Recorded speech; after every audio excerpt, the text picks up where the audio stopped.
सावन के महीने में भगवान शिव की पूजा अर्चना करने से महादेव बहुत प्रसन्न होते हैं और सावन महीने में महादेव को जलाभिषेक किया जाता है। सावन में कावड़ यात्रा ले जाने की भी परंपरा है। यूं तो भगवान भोलेनाथ के कई मंदिर हैं जहां कावड़िए महादेव को जलाभिषेक करते हैं, लेकिन क्या आप जानते हैं कि कावड़ ले जाने की इस परंपरा की शुरुआत कहां से हुई और कौन व्यक्ति पहली कावड़ लेकर आया था और कावड़ लाने के बाद कहां सबसे पहले जलाभिषेक किस मंदिर में किया गया था?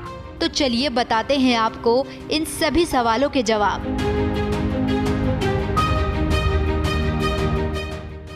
सावन और फाल्गुन का महीना भगवान भोलेनाथ को बहुत प्रिय है।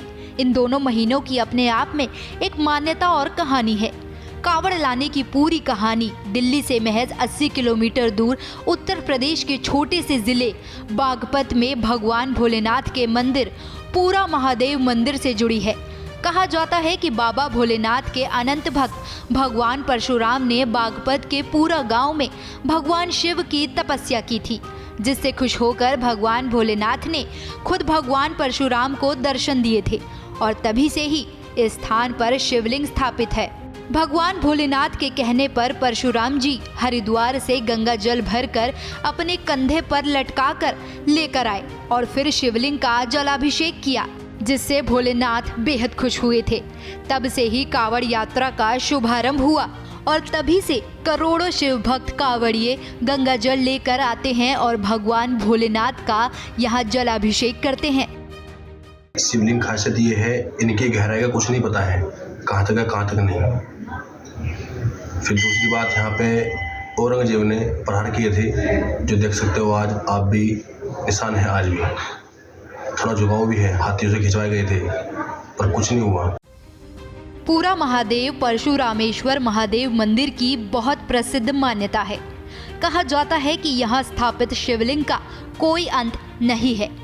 शिवलिंग जितना जमीन से बाहर है, उससे कई लाख गुना जमीन के नीचे है। यहाँ तक कि शिवलिंग का अंत जांचने के लिए विदेशों से भी कई वैज्ञानिक यहाँ आ चुके हैं, लेकिन आज तक इस शिवलिंग का अंत कहाँ है इसका कोई पता नहीं लगा पाया है। देखिए, इस मंदिर का इतिहास तो बहुत पुराना है। परशुराम जी ने स्थापना की थी यहाँ शिवलिंग की, जो तिल तिल कर करके बढ़ रहा है वो शिवलिंग। और सावन के महीने में हिंडन नदी के किनारे है। सावन महीने के अंदर बहुत श्रद्धालु आते हैं, कांवड़ती आते हैं, बहुत भीड़ रहती है, बहुत दूर दूर से लोग आते हैं। वैसे तो 12 महीने आते हैं, किंतु सावन के महीने में और सर्दियों की जो शिवरात्रि होती है उसमें बहुत भीड़ होती है, बहुत कांवड़िया आता है।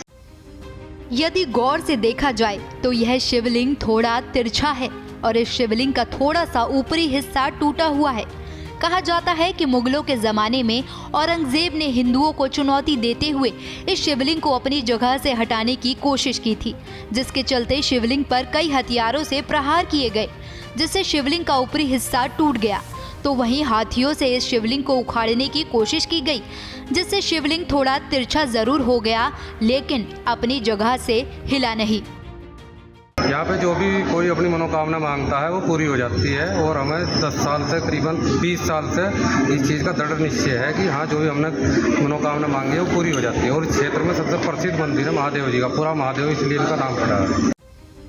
सावन और फाल्गुन के महीने में पूरा महादेव मंदिर में हर साल बड़ा मेला लगता है। साथ ही शिवलिंग का रोजाना श्रृंगार कर भगवान भोलेनाथ को खुश किया जाता है। भगवान भोलेनाथ की अपरंपार लीला को देखने और दर्शन करने के लिए दूर दूर से श्रद्धालु यहाँ आते हैं और अपनी मनचाही मनोकामना मांगते हैं।